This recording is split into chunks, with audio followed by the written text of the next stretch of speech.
Tom Pelissero joins us now on the Rich Eisen Show, the NFL Network Insider. Thank you so much for taking the time to be with us today.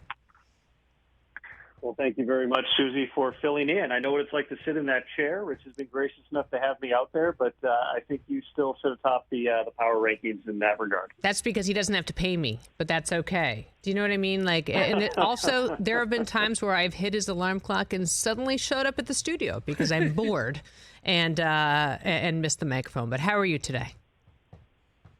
Great. Just in the thick of it here. Hard to believe we're, 24 days from the Super Bowl and in the midst of coaching searches, and I'll head to Mobile, Alabama in like 10 days for the Senior Bowl. It has flown by. It honestly has. Yeah, this has been a fast season. Too fast maybe for Byron Leftwich. What's happening down there in Tampa Bay? Fired Byron Leftwich and a bunch of the other assistant coaches, particularly on offense earlier today.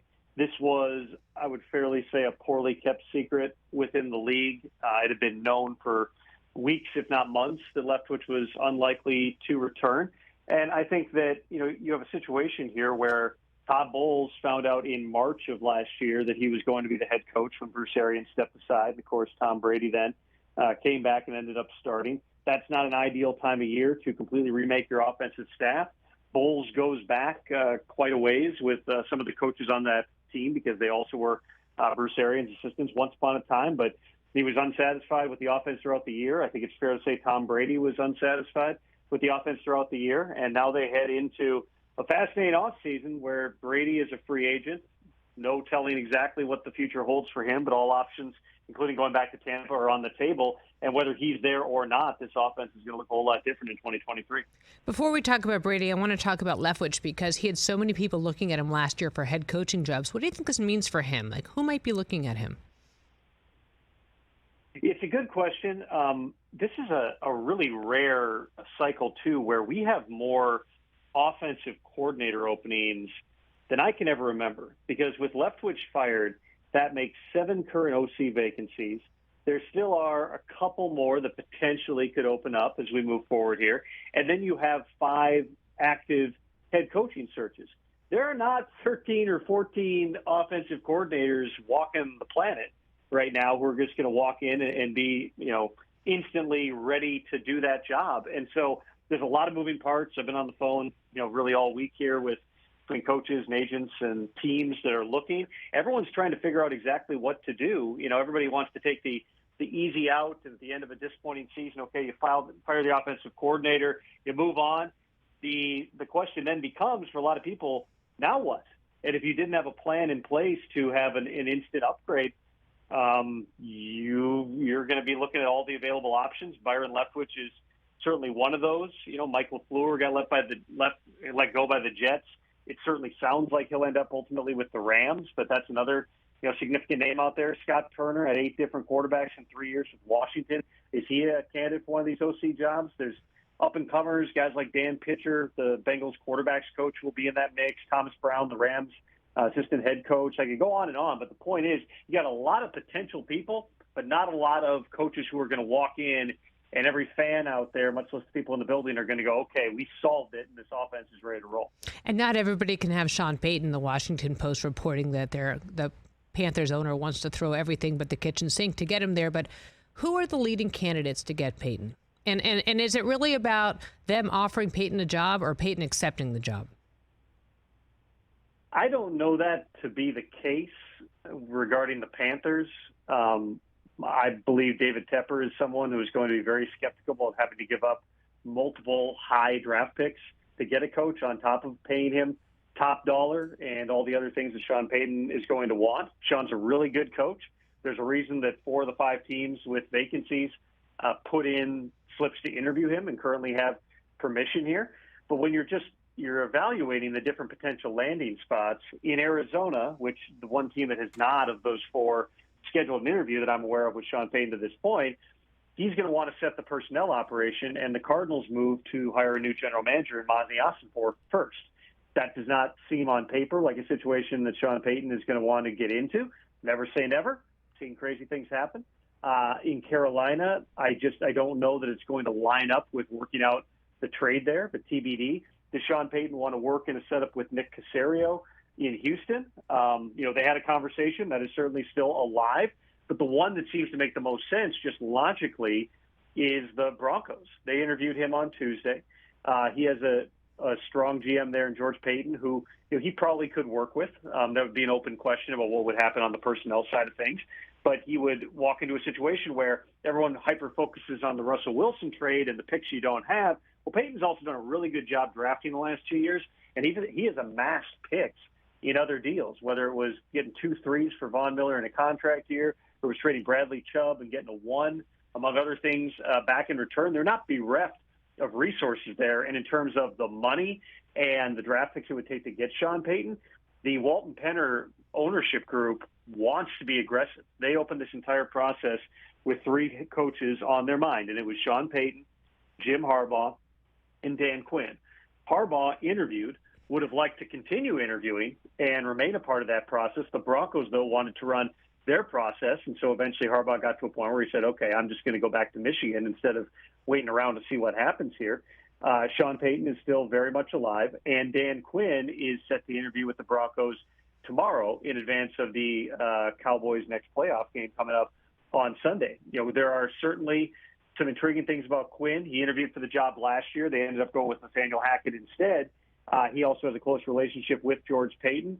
He's won. He's not won a Super Bowl, but he's been to a Super Bowl. He's had a great deal of success there, and he set a culture on the defensive side of the ball in Dallas. That's a very long-winded answer to your question, but I don't know that to be true about the Panthers, doing whatever it takes. The Broncos, if they decide Payton is their guy, then the price tag in terms of picks or money is not going to stop them.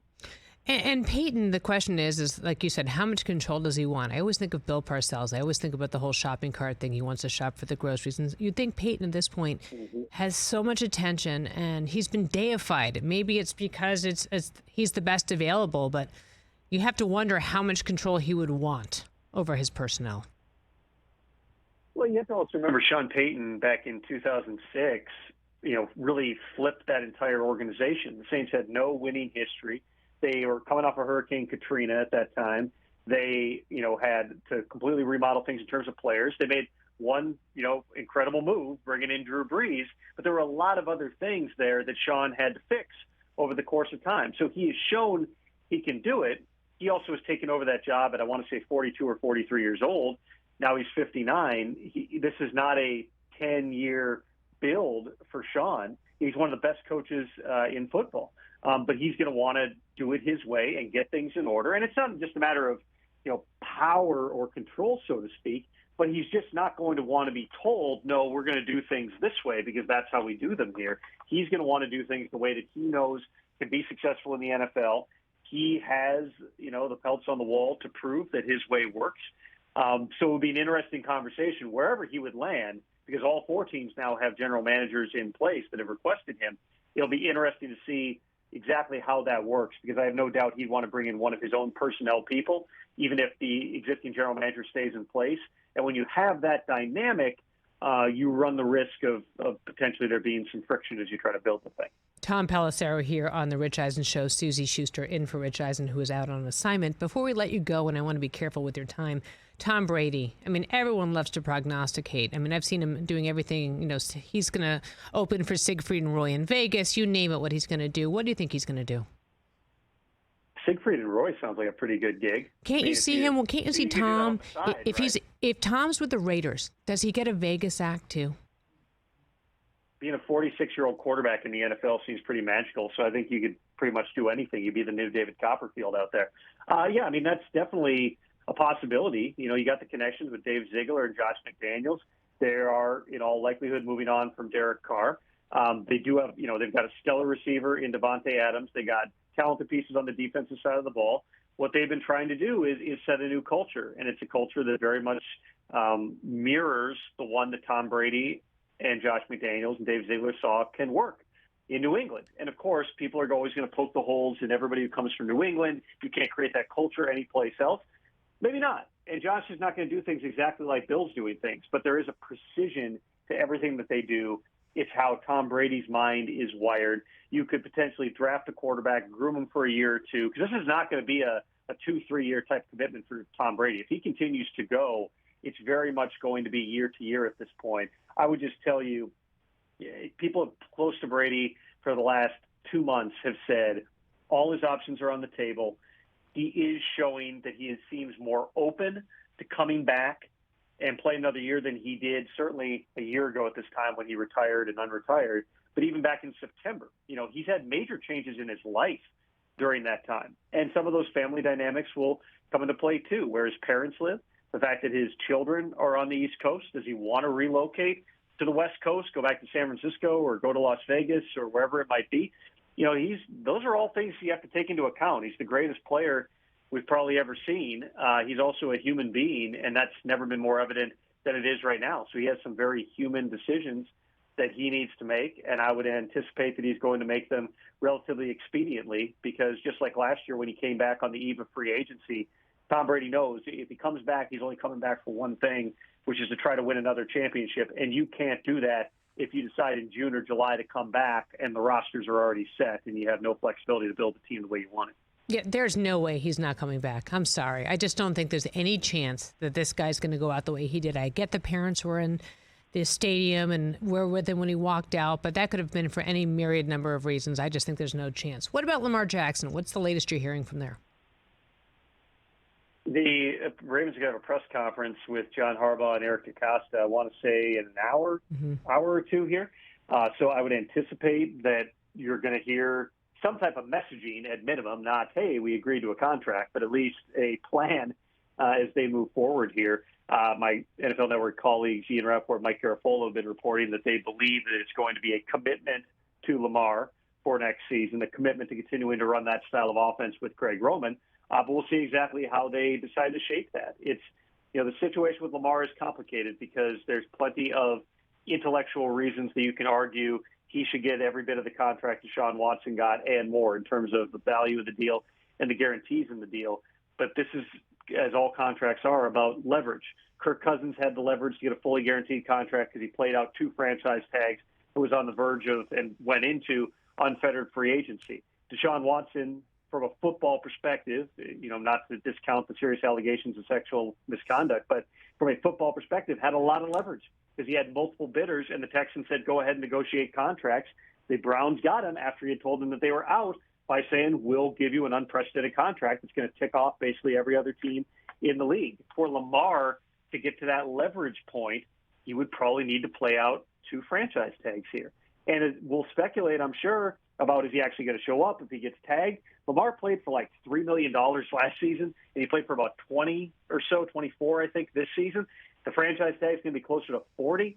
Is he really not going to play for that? And I don't know. He doesn't have an agent. His mother is his advisor. There are just different dynamics, at play with this situation. But if he wants a fully guaranteed contract, the type the Ravens have not been willing to do to this point, he might have to continue going year to year. And at that point, Lamar, as much as the Ravens, just have to hope it doesn't end the way the last 2 seasons did, which is him missing a chunk of games down the stretch and not being there when his team is eliminated because he got banged up during the season.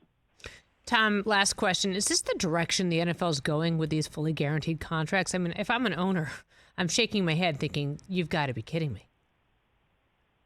Well, agents and players would love if it went that direction, but, fully guaranteed contracts are never a bargaining issue. They're an individual contract precedent issue. No one was really able to build off of the Kirk Cousins contract.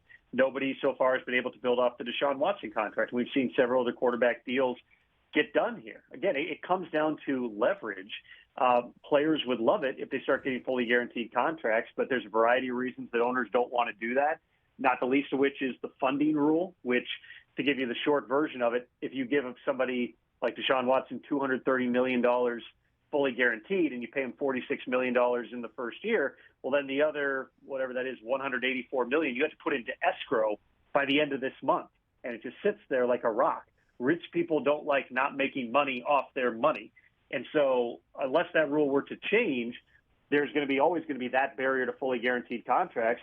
But also it comes down to everyone's going to paint from the team side Deshaun's contract as an outlier. And that is absolutely going to be tested, not just by Lamar, but as the Bengals try to get a deal done with Joe Burrow and the Chargers try to get one done with Justin Herbert and the Eagles with Jalen Hurts and potentially the Dolphins with Tua Tagovailoa. Every agent involved there is going to push for that type of a deal. Do they get it? Again, a lot of this comes back to leverage and whether or not teams are willing to do something that they know they're going to catch a lot of flack from other owners about, even though technically the owners are not allowed to talk to each other about what their contract offers are, because that, of course, Suzy, would be collusion. Yes, it would, of course, and that would never, ever happen. Tom Pelissero, thank you so much for your time. Thanks for taking the time to join us. You got it, Suzy. Thanks. Catch the Rich Eisen Show every single day on the Roku channel, 12 to 3 Eastern, for free.